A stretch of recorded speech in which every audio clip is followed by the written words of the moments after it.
നീണ്ട 4 വർഷങ്ങൾക്ക് ശേഷം JNUവിൽ വീണ്ടും വിദ്യാർത്ഥി യൂണിയൻ തെരഞ്ഞെടുപ്പ്. ഞായറാഴ്ചയാണ് വോട്ടെണ്ണൽ.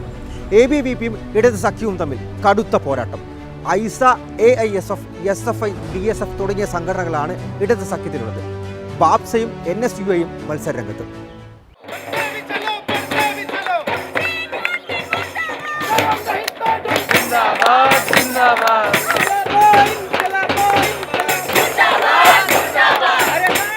ആകെ 4 സ്ഥാനങ്ങളിലേക്കാണ് മത്സരം നടക്കുന്നത്. കൗൺസിലർ പാനലിലേക്കും വോട്ടെടുപ്പ് നടക്കുന്നുണ്ട്. 7500-ലധികം വോട്ടുകളാണ് ആകെ JNUവിൽ ഉള്ളത്.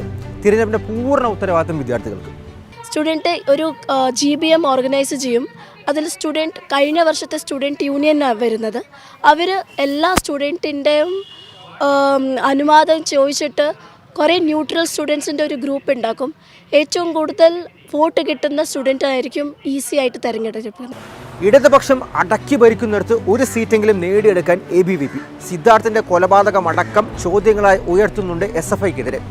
ABVP സംഘർഷങ്ങളെ ഉയർത്തിക്കാട്ടി ഭരണ തുടർച്ച നേടാൻ വേണ്ടി ഇടതുപക്ഷവും ശ്രമിക്കുന്നു. സിദ്ധാർത്ഥിൻ്റെ കേസിൽ നടന്നത് ഒരു നിർഭാഗ്യകരമായ കാര്യമാണ്. അതിൽ നമ്മുടെ സഖാക്കൾ ഉൾപ്പെട്ടിട്ടുണ്ടെങ്കിൽ അത് നമ്മൾ കണ്ടം ചെയ്യുന്നു. അതിൻ്റെ സ്റ്റേറ്റ്മെൻറ്റും JNU SFI യൂണിറ്റും ഇറക്കിയിട്ടുണ്ട്. We are condemning the event. പക്ഷേ ആ ഒരു ഇൻസിഡൻറ്റ് മാത്രം വെച്ച് SFI ആസ് എൻ ഓർഗനൈസേഷനെ ടാർഗറ്റഡ് ചെയ്തിട്ടുള്ളൊരു അറ്റാക്ക് അതും കണ്ടം ചെയ്യേണ്ട ഓർഗനൈസേഷൻ. വെസ്റ്റേൺ കൾച്ചറൊക്കെ പിന്തുടർന്ന് പ്രസിഡൻഷ്യൽ ഡിബേറ്റ് അടക്കം സംഘടിപ്പിച്ചിരുന്നു. അതായത് സ്ഥാനാർത്ഥികൾ തമ്മിലുള്ള സംവാദം. പൂർണ്ണമായും പേപ്പർ ബാലറ്റുകളിൽ നടക്കുന്ന തിരഞ്ഞെടുപ്പ് നാളെ രാവിലെ ആരംഭിക്കും.